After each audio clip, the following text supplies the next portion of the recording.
김영훈의 질병백과를 시작하겠습니다. 오늘의 주제는 눈 깜빡이고 코 킁킁, 우리 아이 틱 증상, 뇌 발달의 관점에서 이해하기입니다. 아이가 갑자기 눈을 깜빡이거나 알 수 없는 소리를 내기 시작하면 부모님들의 마음은 덜컥 내려앉기 마련입니다.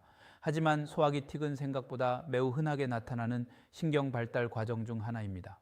전체 아동의 10%부터 20%까지가 성장 과정에서 일시적인 틱을 경험하며 특히 뇌의 인지적 정서적 발달이 폭발적으로 일어나는 학령기 7세부터 11세까지에 가장 빈번하게 관찰됩니다. 틱을 오해 없이 바라보고 아이를 돕기 위해서는 틱이 가진 몇 가지 고유한 특징을 먼저 이해해야 합니다.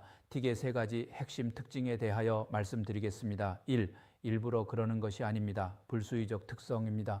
틱은 아이의 나쁜 습관이나 고의적인 행동이 아닙니다. 뇌의 깊은 곳 기저핵에서 운동 지시를 내리는 신경회로가 자라나며 일시적인 오작동을 일으키는 것입니다. 따라서 아이의 행동을 지적하거나 화를 내는 것은 뇌의 불안감과 스트레스를 높여 오히려 증상을 악화시킬 수 있습니다.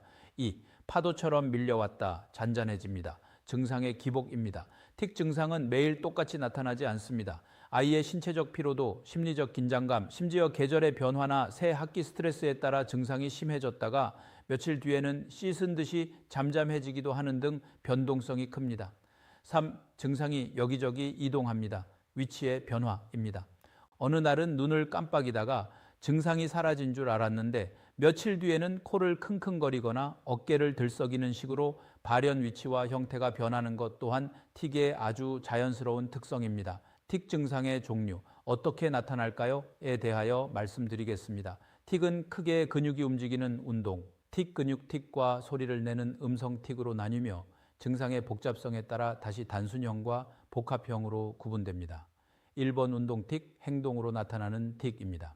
단순 운동 틱, 짧고 의미 없는 단순한 근육의 움직임입니다. 눈 깜박거리기, 얼굴 찡그리기, 머리 흔들기, 입 내밀기, 어깨 들썩이기, 복합 운동 틱, 여러 근육이 동시에 수축하여 마치 목적을 가진 행동처럼 보이기도 합니다. 제자리에서 뛰어오르기, 자신을 때리기, 다른 사람이나 물건을 만지기, 남의 행동 그대로 따라하기, 물건 던지기, 외설적인 행동하기. 2. 음성 틱, 소리로 나타나는 틱입니다. 단순 음성 틱, 공기가 코나 입을 통과하며 내는 단순한 소리입니다. 코 킁킁거리기, 헛기침하기, 가래 뱉는 소리 내기, 침 뱉는 소리, 빠는 소리 내기. 복합 음성 틱, 단어나 구, 문장 형태를 갖춘 소리를 냅니다.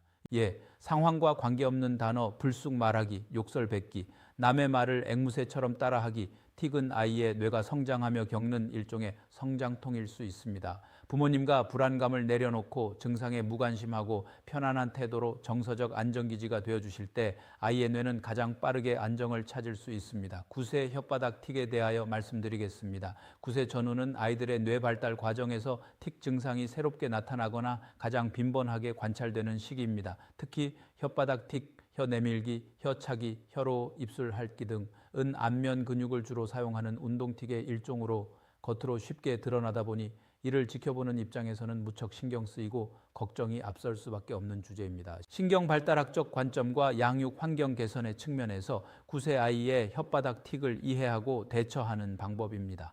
1번, 9세 뇌 발달과 틱의 관계입니다. 기저핵의 민감성, 틱은 뇌의 깊은 곳에 있는 기저핵, 베이설 강을리아과 전두엽을 연결하는 신경, 회로의 운동 조절 기능이 발달하는 과정에서 나타나는 현상입니다. 도파민 등 신경 전달 물질의 미세한 불균형이나 일시적인 과부하가 근육의 불수의적인 움직임으로 나타납니다. 발달의 과도기, 9세 초등학교 중학년 무렵은 학습량이 본격적으로 늘어나고 교우 관계가 복잡해지며 뇌가 처리해야 할 인지적, 정서적 자극이 급증하는 시기입니다. 뇌가 성장하고 재편되는 과정에서 겪는 일종의 성장통처럼 나타날 수 있습니다. 2. 혓바닥 틱의 주요 특징 및 감별입니다. 증상의 양상, 혀를 날름거리거나 입 밖으로 내미는 행위는 운동 틱에 속하지만 혀를 차며 쯧쯧 소리를 내거나 입천장에 마찰을 일으켜 소리를 낸다면 음성틱의 성격을 띠기도 합니다. 틱은 피로, 불안, 흥분 상태에서 심해지고 수면 중에는 사라지는 특징이 있습니다. 신체적 요인 감별 룰아웃, 틱으로 오인하기 쉬운 다른 요인이 없는지 확인하는 것이 먼저입니다. 알레르기 비염으로 인한 구강호흡, 입이 말라서 핥음, 건조한 환경, 또는 치아 교합의 불편함 때문에 혀를 지속적으로 움직이는 것은 아닌지 살펴볼 필요가 있습니다. 3. 환경 자극 개선 및 양육 솔루션입니다. 틱 증상 완화의 핵심은 아이의 뇌가 편안하게 쉴 수 있는 생리적 안정감을 제공하고 불필요한 감각적 과부하를 차단하는 것입니다. 철저한 모른 척하기, 잔소리 내려놓기, 아이 스스로도 자신의 행동을 통제하지 못해 내면적으로 위축되어 있을 수 있습니다. 혀 집어넣어 왜 자꾸 혀를 날름거려? 라고 지적하거나 시선을 고정하는 순간 아이의 불안도가 높아져 증상이 악화됩니다. 자연스럽고 객관적인 태도로 무관심하게 넘어가는 것이 가장 훌륭한 대처입니다. 디지털 과각성 차단, 스마트폰, 자극적인 게임, 짧고 빠른 영상 등은 도파민을 급격히 분비시켜 기저핵을 자극하고 뇌의 과각성을 유도합니다. 증상이 눈에 띄는 시기에는 미디어 노출을 최소화하고 뇌를 쉬게 해주어야 합니다. 수면과 신체 컨디션 관리, 수면이 부족하거나 신체적으로 피로하면 자율신경계 불균형으로 틱이 즉각적으로 심해집니다. 일정한 루틴을 통해 수면의 질을 높이고 균형 잡힌 식단으로 신경계 안정을 돕는 것이 기초가 되어야 합니다.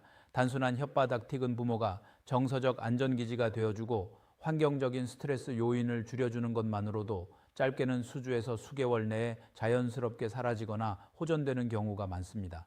다만 증상이 1년 이상 지속되며 만성화되거나 다른 복합적인 운동 음성 틱이 더해진다면 소화신경과적인 진료나 행동 개입이 필요할 수 있습니다.